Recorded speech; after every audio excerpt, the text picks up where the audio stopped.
scientists. Yeah. They know that. Add the forces of nature. That's hot stuff. Mix in some crazy experiments. Lit my hand on fire. Why? Because of science. Oh, that is so cool. And then... Go! Who said science isn't fun? 3 scientists walk into a bar. Bottoms Up October 4th on the Weather Channel. And join the community now on Facebook.com/3scientists.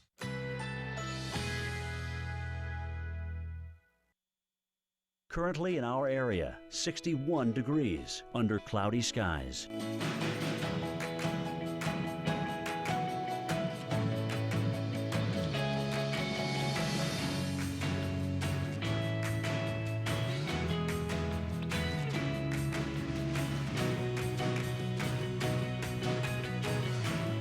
Tonight, cloudy, slight chance of a rain shower, low 55.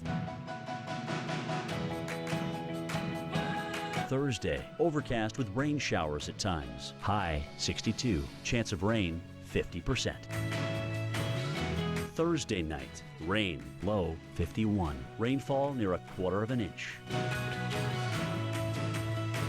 Here's our 7-day outlook.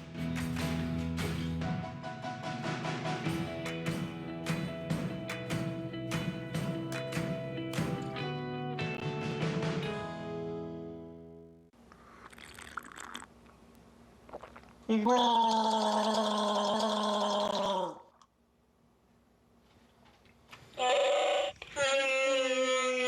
best place in the galaxy for everything Star Wars. Walmart.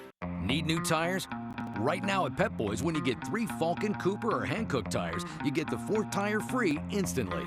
Plus, get no interest and paid in full within 12 months on your Pep Boys credit card. Trust the boys to get you there. What do you think? I can see you and me walking hand in hand through the park. Good morning. In the park. Attention shoppers, there's a lost couple in the men's department. There's a great big unkhaki world out there. Explore it in a Subaru Crosstrek. Look, it's what makes a Subaru a Subaru. Oh, she looks upset. Should I say something? Or should I just keep looking at my phone?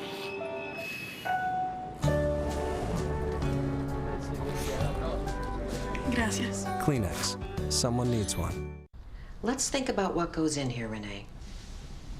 Oh. And we think Bablam's gonna kill the stomach flu? I'm scared to use the facilities. I don't blame you. If you want clean, your cleaner needs bleach in it. Clorox means clean. At Firehouse Subs, we developed our smoke risk. Feel secure in your dentures. Feel free to be yourself all day. Just switch from denture paste to C-Bond denture adhesive seals. Hold stronger than the leading paste all day without the ooze. Feel secure. Be yourself with stronger, clean C-Bond. One day, it appears. Is that a dark spot?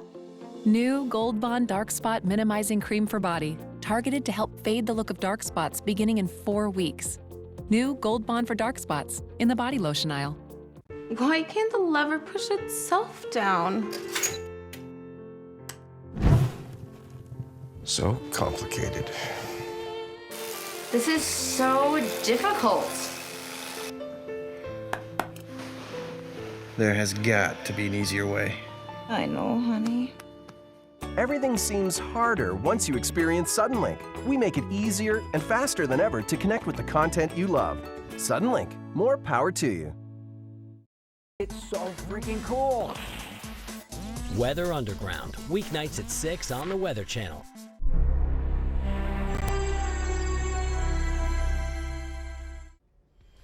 Welcome back to Weather Underground, tracking Hurricane Joaquin for you. Take a look at the latest stats. We're waiting for the newest advisory. Should come in any minute now from the Hurricane Center. But here's what we know as of the latest advisory at 5 o'clock.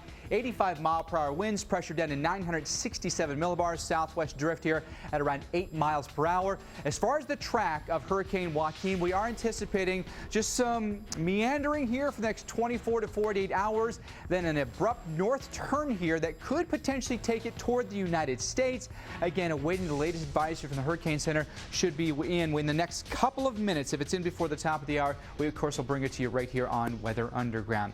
Time for you now to sound off. A lot of you have been sending in your questions, your comments, and we certainly appreciate that. And we've been inundated with questions this evening, and we'd love to get to as many as we possibly can. But let's get to what you're saying this evening. And here's some of your questions and comments. This one coming in from Dawn, writing, wouldn't it be important to watch barometric pressures along the coast to give a clue where it may go? Hashtag Joaquin. Greg. I love it. He just freaked out. I think so. That can sort of help you figure out where maybe the steering currents are going to be in play. Like if the pressures fall a little bit more on the coast, maybe the front's a little closer. That might have a role in directing traffic thereon. So exactly how it might help, I don't know. But I think keeping track of that would be a pretty cool thing to do. And I'd like to know the results. And we're doing with balloons too. Extra balloons are going to measure pressure too, so that's a good thing as well. All right, another one from you this evening, and this one coming in from Jaden.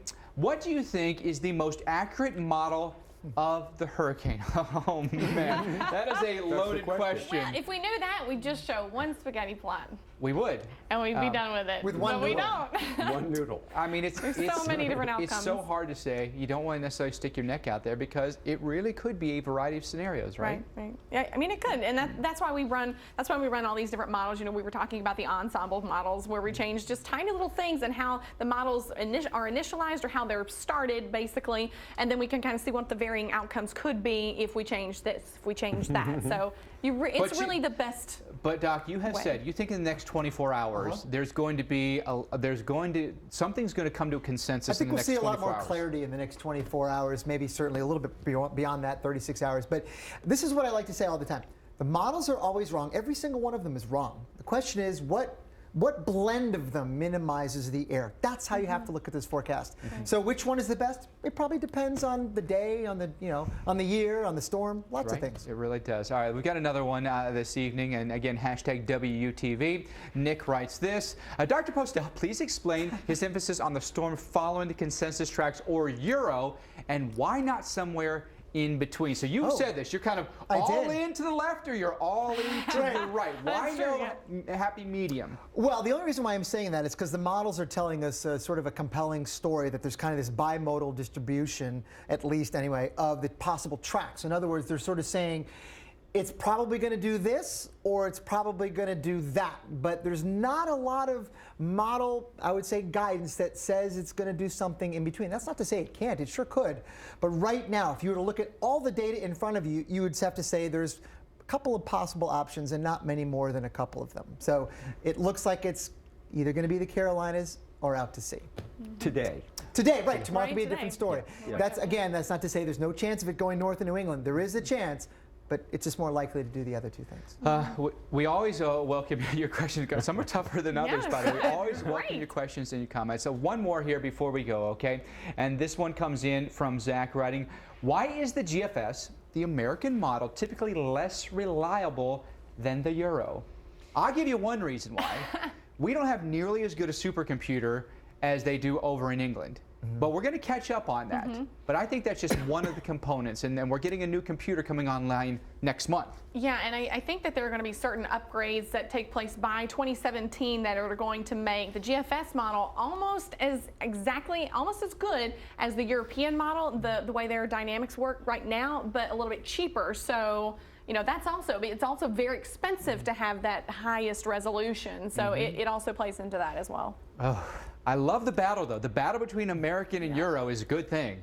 Because we always want to one-up each other, and it's good for science. It's good for forecasting, right? All right, let's do a little what we learned this evening before we go as well. For me, it was something that Dr. Forbes said that he is forecasting and would not rule out the possibility of 20 inches of rain in some locations, likely in the mid-Atlantic. To me, that screams flash flood. Pay attention to the weather. Yeah, it does. And, you know, I learned in a lot of the viewer questions that we were getting, you know, there really is a lot of concern for exactly what the threat is. When you try to pinpoint and say, oh, the wind is going to be the story with this, the flooding is going to be the story with this, you know, I think in this case, you know, we don't want people to underestimate the flooding, because a lot of times we'll talk about Joaquin, whether or not it's going to make a landfall. And actually, speaking of landfall, we have the latest update from the National Hurricane Center from Joaquin. Finds Joaquin a little bit stronger. Oh, winds are up. Winds 105 miles per hour. Holy cow! Cat 2 Pressure has dropped, what, 12 millibars from last time? 967, or 13 millibars. 967 was the last pressure. Southwest at 7 miles per hour now. Was at 8, slowed down just briefly, 95 miles east of San Salvador. Can we pop up the satellite real quick? What you said, holy cow. Yeah, I did. You weren't anticipating that? But we know why. Remember what we saw? Right, is there an eye? Is there an eye in there now? Well, the eye is visible now. There was an eye earlier. It's just popped out, suggesting there's a little more substance in the middle. You can see it. It's been there. But what captured my attention in the last 15 minutes, looking at the Air Force recon that are in there right now, they found winds of about 100, and I think it was 110 miles per hour at flight level. But that's a lot higher than it was. So it's strengthening, and pretty quickly, too. And it's Category 2 now. Category 2, Yes, it is. Strong Category 2. Yeah. Right? So 115 is a Cat 3.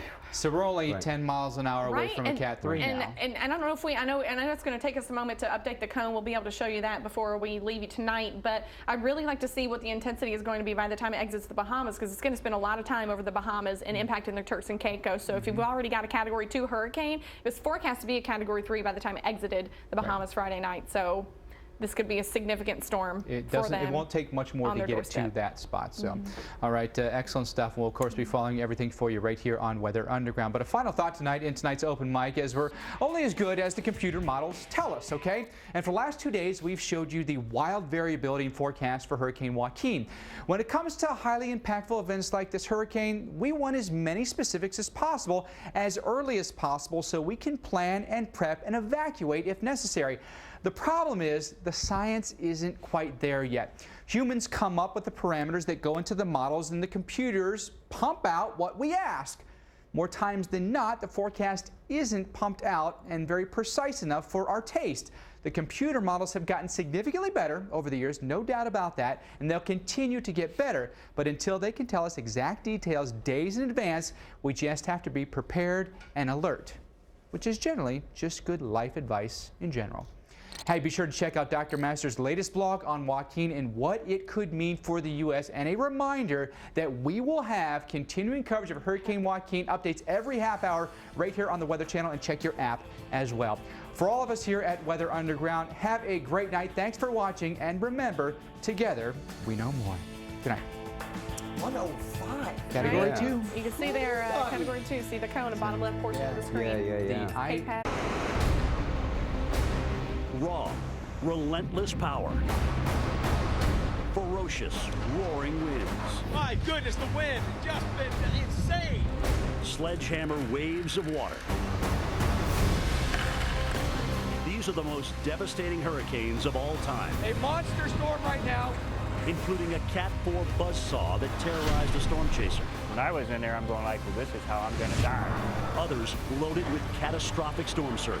Water is about 160 times more powerful than wind. And those that altered landscapes forever. It was a storm that flooded the city, and we weren't prepared for it. The winds are howling 50, 60 miles per hour. We're counting down the top 10 worst hurricanes. Since 2004, hurricanes have accounted for over $300 billion in damage in the U.S. Hello, I'm meteorologist Jim Cantori, and I was in all of those and saw the destruction firsthand. Now you're going to get a front row seat to the worst hurricanes imaginable.